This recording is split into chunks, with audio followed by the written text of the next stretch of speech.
Guys, आज के video में हम बाबा साहेब डॉक्टर भीमराव अंबेडकर जी द्वारा लिखित पुस्तक जाति का विनाश पढ़ने वाले हैं, जिसका शीर्षक है आर्थिक सुधार के लिए सामाजिक सुधार क्यों आवश्यक है। मुझे अब सोशलिस्टों की ओर मुड़ने की इजाज़त दीजिए। क्या समाजवादी सामाजिक व्यवस्था से उत्पन्न होने वाली समस्या को नज़रअंदाज कर सकते हैं? भारत के समाजवादी यूरोप के अपने साथियों का अनुकरण करते हुए भारत के तथ्यों पर इतिहास की आर्थिक व्याख्या लागू करना चाह रहे हैं। वे प्रतिपादित करते हैं कि मनुष्य एक आर्थिक प्राणी है, उसकी गतिविधियां और आकांक्षाएं आर्थिक तथ्यों से बंधी हुई है और संपत्ति ही शक्ति का एकमात्र स्रोत है। इसलिए वे यह शिक्षा देते हैं कि राजनीतिक और सामाजिक सुधार एक विराट भ्रम है और किसी भी अन्य सुधार के पहले जरूरी है कि संपत्ति की बराबरी लाकर आर्थिक सुधार किया जावे। इन तीन तर्कों पर ही समाजवादी की धारणा टिकी हुई है कि आर्थिक सुधार को दूसरे सभी सुधारों की तुलना में प्राथमिकता देनी चाहिए और इनमें से प्रत्येक तर्क पर बहस की जा सकती है। कोई जवाब दे सकता है कि आर्थिक प्रेरणा ही एकमात्र प्रेरणा नहीं है जो मनुष्य को संचालित करती है। आर्थिक शक्ति ही शक्ति का एकमात्र प्रकार है। यह मानव समाज का कोई विद्यार्थी स्वीकार नहीं कर सकता। किसी व्यक्ति की सामाजिक स्थिति अक्सर अपने आप में शक्ति और सत्ता का स्रोत कैसे बन जाती है, यह उस प्रभाव से स्पष्ट है जो महात्मा लोग आम आदमी के मानस पर छोड़ते हैं। भारत में करोड़पति क्यों फूटी कौड़ी भी न रखने वाले साधुओं और फकीरों की आज्ञा का पालन करते हैं? भारत के करोड़ों दरिद्र लोग क्यों अपने छोटे मोटे गहने बेचकर, जबकि उनके पास यही एकमात्र संपत्ति होती है, बनारस और मक्का जाते हैं? धर्म शक्ति का स्रोत है। इसके तमाम उदाहरण भारत के इतिहास से मिलते हैं, जहां जनसाधारण पर पंडा पुजारियों की पकड़ अक्सर मजिस्ट्रेट से भी ज़्यादा होती है और जहां हर चीज़, यहाँ तक कि हड़ताल और चुनाव भी इतनी आसानी से एक धार्मिक मोड़ ले लेते हैं और इतनी ही आसानी से उन्हें एक धार्मिक मोड़ दिया जा सकता है।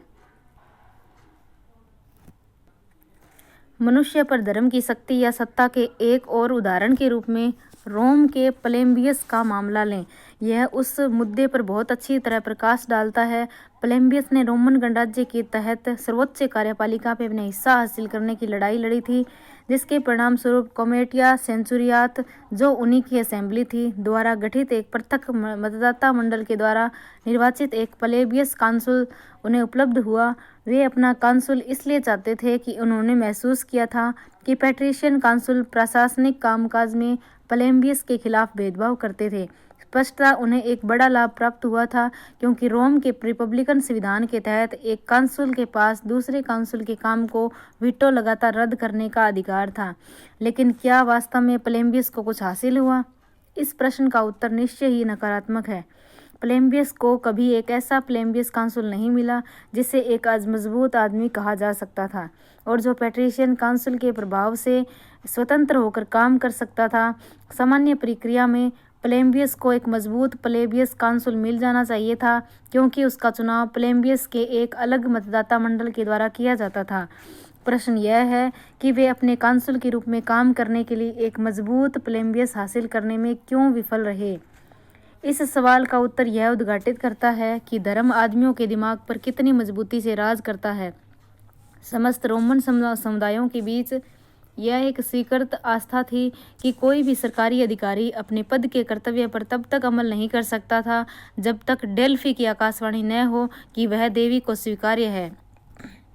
डेल्फी की देवी के मंदिर की व्यवस्था जिनके हाथ में थी, वे सभी पुजारी पैट्रिशियन थे। इसलिए जब भी प्लेम्बियस ने एक ऐसे काउंसिल का चुनाव किया जिसकी ख्याति एक मजबूत पार्टीमैन और पैट्रिशियन के विरोधी की थी, अथवा भारत में इन दिनों प्रचलित शब्द का इस्तेमाल करें तो कम्युनल की थी, हमेशा यही आकाशवाणी हुई थी कि वह देवी को स्वीकार्य नहीं है। लेकिन ध्यान देने योग्य बात यह है कि प्लेम्बियस ने खुशी खुशी खुद को धोखा दिया, क्योंकि वे भी पैट्रिशियन की तरह ही दृढ़ता से मानते थे कि कोई अधिकारी अपना कर्तव्य पालन शुरू करे, इसके पहले इस शर्त का पालन जरूरी है कि देवी की मंजूरी मिल जाए। यानी लोगों के द्वारा उसका चुनाव पर्याप्त नहीं था। यदि प्लेम्बियस ने दलील दी होती कि चुनाव पर्याप्त है और देवी द्वारा उसका अनुमोदन जरूरी नहीं है, तो वे राजनीतिक अधिकारों का पूरा फायदा उठाते जो उन्हें प्राप्त किए थे, लेकिन उन्होंने ऐसा नहीं किया। इस तरह के मौक़ों पर वे एक नया उम्मीदवार चुनने के लिए राजी हो जाते थे जो उनके लिए कम उपयुक्त और देवी के लिए ज़्यादा उपयुक्त था, और वह देवी के लिए ज़्यादा था। इसका मतलब यह था कि वह पैट्रिशियन के लिए ज़्यादा उपयुक्त था। धर्म को छोड़ने के बजाय प्लेम्बियस ने उस भौतिक लाभ को छोड़ दिया जिसके लिए उन्होंने कठोर संघर्ष किया था। क्या यह नहीं दिखाता कि धन की तुलना में धर्म शक्ति का सबसे बड़ा ही नहीं उसकी टक्कर का स्रोत हो सकता है? समाजवादियों की वैचारिक भूल यह मान चलने की है कि चूंकि यूरोप के समाज में संपत्ति ही शक्ति के स्रोत के रूप में प्रमुख है, तो भारत पर भी यही नियम लागू होता है, या यही नियम अतीत में भी यूरोप पर लागू होता था। धर्म, सामाजिक स्थिति और संपत्ति, ये तीनों शक्ति का सत्ता का स्रोत होते हैं जो दूसरे की स्वतंत्रता को नियंत्रित करने में किसी व्यक्ति को सक्षम बनाते हैं। फर्क सिर्फ इतना ही है कि इतिहास के किसी चरण में एक प्रमुख हो उठता है जो किसी दूसरे चरण में दूसरा। यदि स्वतंत्रता ही आदर्श है, यदि स्वतंत्रता का अर्थ यह है कि एक आदमी का दूसरे आदमी पर नियंत्रण खत्म हो जाए, तब स्पष्टता इस पर जोर नहीं दिया जा सकता कि आर्थिक सुधार ही एक ऐसा सुधार है जिसके लिए प्रयास किया जाना चाहिए। किसी खास समय में या किसी खास समाज में शक्ति का स्रोत जब सामाजिक और धार्मिक दोनों है, तब सामाजिक सुधार और धार्मिक सुधार दोनों ही सुधार के आवश्यक स्वरूप के रूप में स्वीकार करना होगा। इस तरह भारत के साम्राज्यवादियों द्वारा अपनाई गई इतिहास की आर्थिक व्याख्या पर आक्रमण किया जा सकता है, लेकिन मैं समझता हूँ समाजवादियों की इस दलील की वैधता के लिए संपत्ति की समानता ही वास्तविक सुधार है और किसी भी अन्य सुधार के पहले इसका होना जरूरी है। तो इतिहास की आर्थिक व्याख्या आवश्यक नहीं है। बहरहाल समाजवादियों से मैं जो पूछना चाहता हूँ वह यह है, पहले सामाजिक व्यवस्था में परिवर्तन लाए बिना क्या कोई आर्थिक सुधार ला सकते हैं? ऐसा लगता है कि समाजवादियों ने इस प्रश्न पर विचार नहीं किया है। मैं उनके साथ अन्याय नहीं करना चाहता।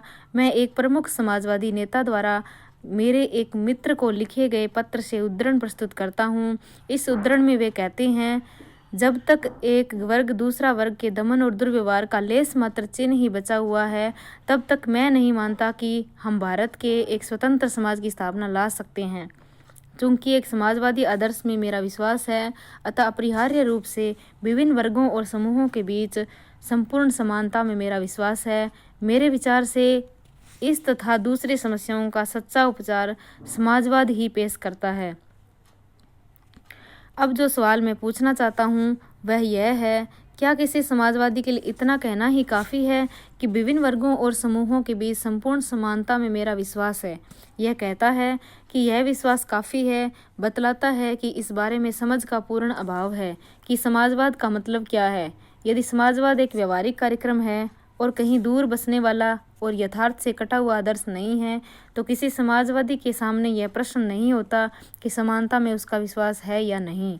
उसके सामने प्रश्न यह होता है कि एक वर्ग के द्वारा दूसरे वर्ग का दमन और दुर्व्यवहार उसे अखरता है या नहीं, जो एक व्यवस्था के तहत इस सिद्धांत के स्तर पर होता है और इस तरह जुल्म का अत्याचार को अनुमति देता है कि एक वर्ग को दूसरे वर्ग से अलग रखा जाए।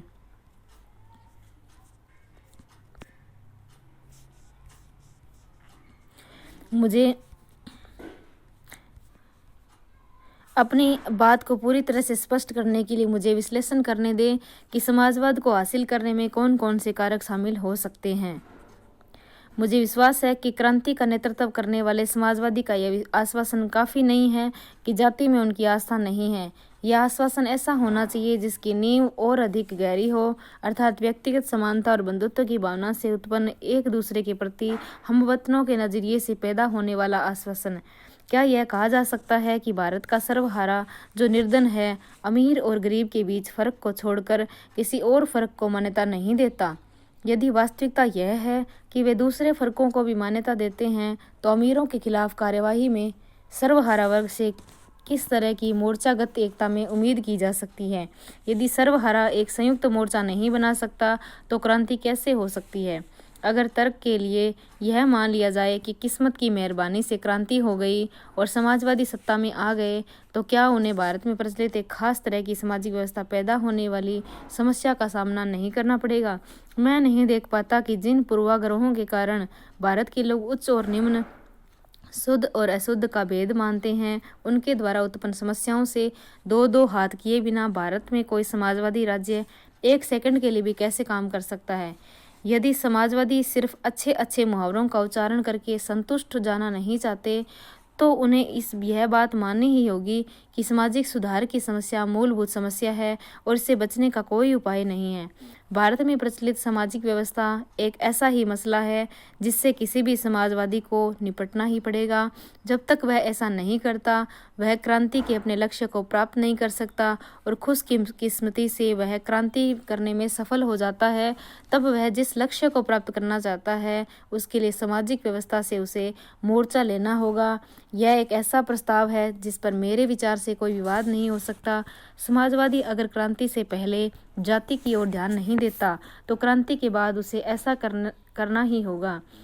यह इस बात को दूसरी तरह से कहना है कि आप किसी और भी मुंह कीजिए, जाति एक ऐसा राक्षस है जो आपका रास्ता रोकेगा ही नहीं बल्कि काटेगा भी।